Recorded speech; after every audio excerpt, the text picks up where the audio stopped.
No one shuts me up. That's what the tycoon roared, his voice booming through the glittering ballroom like thunder, his finger stabbing through the air at the maid standing across from him.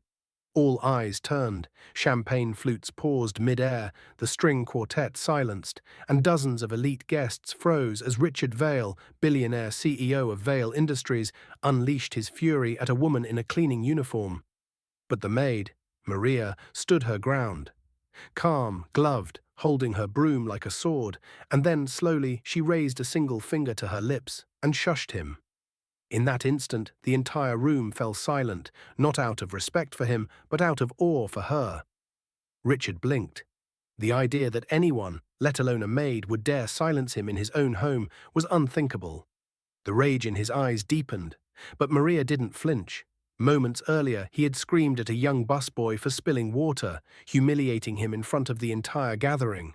Maria had watched it all, watched the boy's eyes water as Richard spat insults. She'd had enough. That boy could have been her brother, her son, anyone. But in that moment, he was the line in the sand. With fire still in his voice, Richard demanded to know if she even knew who he was. She met his eyes and told him, yes, she knew exactly who he was, and that was why she wouldn't let him humiliate anyone else that night. Gasps rippled through the crowd. Staff members stood a little straighter. This wasn't just a rebellion, it was a reckoning. He tried to reassert his place, snarling that she was just a maid, that cleaning messes was all she was good for. But Maria, without blinking, replied that she saw a mess standing right in front of her. It wasn't just defiance, it was truth, cold and unshakable. His fiancée, Claudia, rushed to defuse the situation, whispering to Maria that she was making a scene. But Maria wasn't the one who had made the scene. She was just refusing to sweep it under the rug.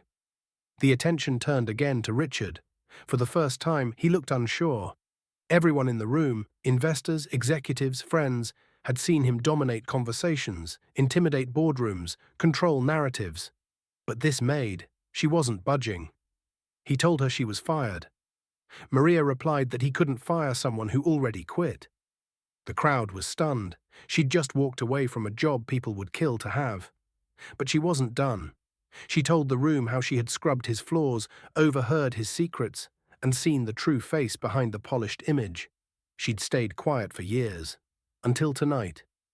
Richard's expression darkened, but he hadn't expected what came next. Claudia asked what Maria meant by secrets.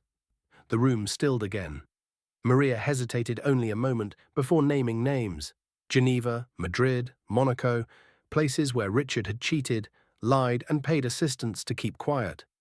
Claudia's face went pale.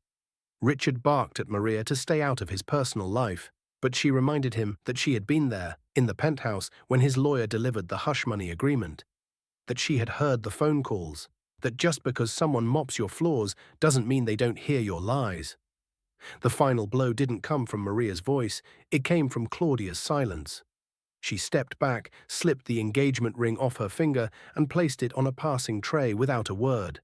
Then she walked straight out of the room, heels clicking like punctuation on a sentence no one expected. Maria turned and left too. She didn't flinch, didn't run, just walked out with her broom in hand and her head high. On her way out, the young busboy whispered a thank you. Maria smiled and told him to never let anyone treat him like less than he is. By the next morning, the entire world had seen it. A guest had recorded the whole confrontation. The video went viral. Maid silences billionaire in front of everyone. But Maria didn't care about views or fame. She was back home, sipping coffee in her small kitchen, at peace for the first time in years. Later that week, a letter arrived. Not from Richard, but from Claudia. It contained just one line. "Thank you for setting us both free." Maria smiled, folded the letter, and opened her laptop. Her new business was already live. A cleaning company built with fair wages, dignity, and self-defense training on the side. A company where no one was beneath anyone. Where everyone had a voice. Sometimes the person holding the broom doesn't just clean the room.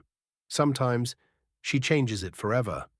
Before we end this story, let us know in the comments where you're watching from. We'd love to hear. If this story touched you, don't forget to like the video, subscribe to the channel, and let us know how you feel in the comments.